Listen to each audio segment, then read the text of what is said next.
good, everybody? Good. Okay, Commissioner, what's going on? Sure. This is what we know preliminarily. The investigation is still unfolding. Obviously, we're here at Temple Hospital where the officer was transported.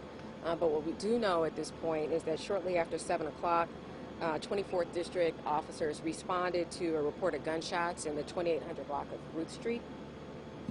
When the responding officers arrived on scene, they located shell casings on the ground directly in front of the property, and then they heard a commotion coming from inside of said property. And the officers attempted to make entry. Actually, they did make entry into the home. And as they did, there were people that were coming out of the house that were pointing in a direction for officers to inquire. The officers didn't know exactly what that was, if they were looking for victims or for persons responsible.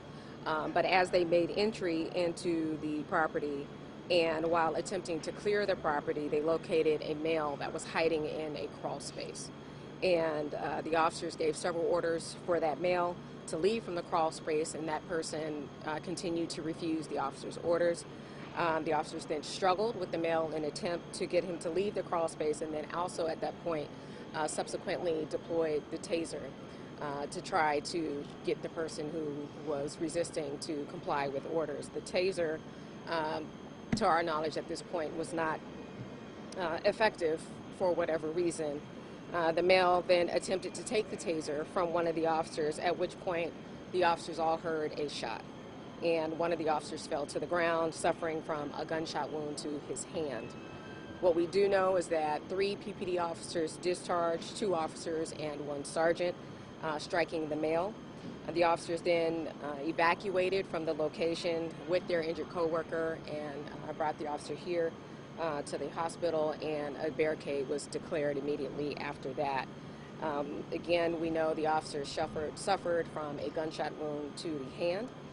Once the barricade was declared, our SWAT team was deployed and responded and attempted to clear the property, and they located the male still in the crawl space, and that same male was subsequently pronounced on the scene from a gunshot wound. So that's all we know right now at this point, and like I said, the investigation is still unfolding. The good news is that the officer is in stable condition, and we believe that he'll be treated and released very shortly. There was no discharge from any officers? There were discharged. There were 3 discharging officers, 2 officers and 1 sergeant. Okay.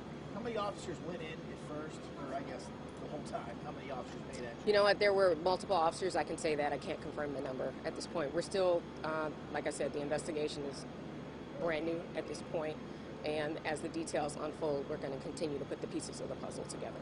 The police force members, they fired after they heard a shot fired.